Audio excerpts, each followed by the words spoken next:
This will be a day long remembered. Now I am the master. Welcome to another episode of Legends and Theories, and welcome to my review of Loki Episode 4, titled The Nexus Event. And there are very big spoilers for the show coming now, and I just really can't wait to get into it. So, according to Tom Hiddleston, the actor who plays Loki, this episode and the next one are the best ones that change everything, and at least for this one, he is totally right. So, let me start by just going into where the episode begins. We have everyone looking for Loki and Sylvie, and they are eventually found. And then after brought into the TVA, Mobius interrogates Loki, and no one is allowed to see Sylvie.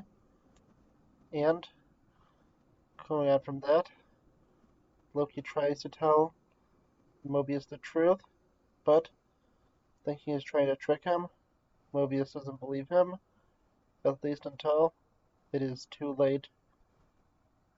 We also see what Sylvie's origins are, and learn that branch timelines could exist for a little bit until they diverge too much off and actually create a Nexus event, which explains how many of these Marvel TV shows were able to exist and how they could still, because they are similar enough to the MCU and the changes are so minor that the TVA isn't going to notice them and erase them. So that means timelines like where Agents of S.H.I.E.L.D., all the Netflix shows, and one where Captain America lived with Peggy Carter all can exist, and probably do exist, since when looking at it, we know now that as long as they haven't had extreme changes, then they could exist up until a Nexus event is created. And it seems that in all of these universes, Nexus event was not created. But no, let's just go back to the show normally. And we also have Hunter B-15, who was shown her memories by Sylvie, although we haven't seen it on screen. It is pretty crazy, and she is starting to figure everything out. She's told the truth, and then is released. We now go to Mobius, who, now believing Loki, frees him, but is immediately pruned after, and they are brought to the Timekeepers.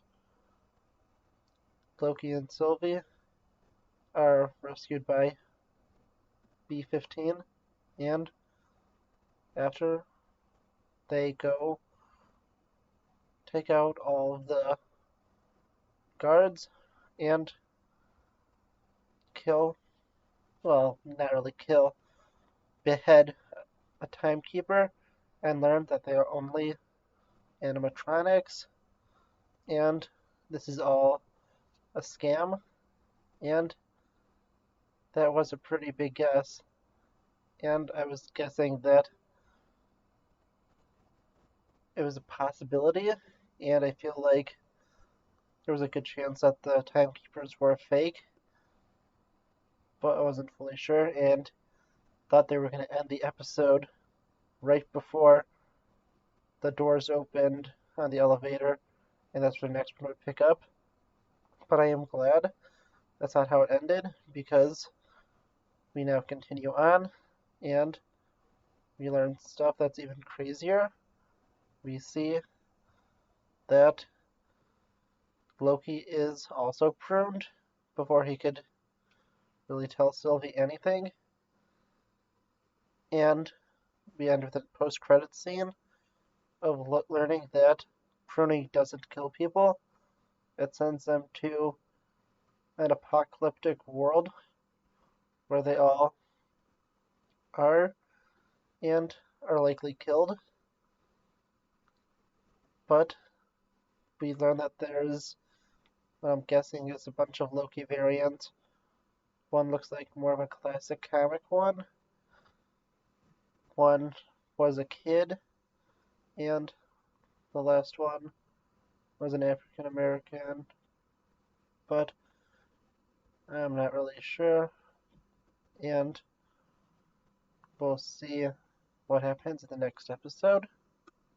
Also, I nearly forgot to mention that there was a Nexus event created by Loki falling in love with himself, and that was one of the funniest scenes when Mobius is saying, "You fell in love with yourself." It was a very good moment, and is very interesting, and if you think about it, it's kind of weird. You're falling in love essentially with yourself, and I don't know, is that kind of incest or is it not? It's essentially you falling in love with you. I don't know. You know, when time travel always happens, things get complicated. I don't care how you want to try to, fix all the problems. Things got crazy, but I'm excited to see what Sylvie's going to do. And since now she has Ravana as a prisoner and is going to interrogate her, and since it's unlikely that anyone else is going to go to the Timekeeper's Citadel, and especially that no one is allowed down there, and no one would really think to go down there. I don't think that it's too likely, and I do wonder if the other Lokis and anyone else that was down there were able to save Mobius, or if he was killed. And now I think it is extremely likely for the theories that King the Conqueror is actually running the TVA are correct. And I cannot wait to see what happens next, because the twist in this episode, or the many twists, were so good, and I definitely appreciate the post-credit scene, but I think it would have been a little better if they didn't put it in, because then we would have to sit for a week thinking that Loki was dead, and then it could have been changed next week where we see that one scene at the beginning of the episode. And personally, I just think that would have been a little bit better of a way to do it. But what do you think? Yeah, so there's nothing really else I have to say. I really enjoyed this episode. Yeah, it's definitely the best so far. I cannot wait to see where the show continues. And just look out for the rest of my content this week.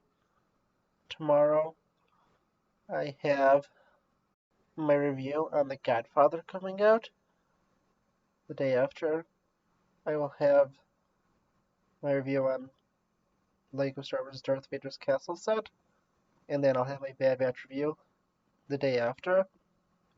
And I'm not really sure about it. Please tell me in the comments if you would like me to talk about the Slave 1 controversy that's been going on recently. I've been thinking about it. I'm not really sure. Also, I will talk about all of the LEGO sets that were officially revealed once the Mandalorian Forge set is revealed, since I think everything else has been officially revealed. But, yeah, I really am excited to see the rest of the show. And next week, I'll have reviews on the rest of the stuff in the Arkham franchise, at least game-wise, besides Arkham VR, since I don't have a VR headset and don't plan on getting one, so I won't be able to play Arkham VR, but I'll be reviewing Arkham Origins Cold Heart DLC, the Arkham City Harley Quinn's Revenge, Arkham Origins Blackgate game, and all the Arkham Knight DLC missions, besides Season of Infamy, which was part of my previous review. And, I also go over the Catwoman DLC, as I forgot to do in my Arkham City video. And, finally, the last thing I want to mention is that I'm probably going over to Knights of the Republic 2 also next week. And who knows what I'm going to do next, but I'm just going to start recording that stuff now. And I will see you in the next episode of Legends and Theories. Thank you for watching this episode of Legends and Theories. Please like the video, leave some comments, subscribe to the channel, and share it with your friends. And may the Force be with you.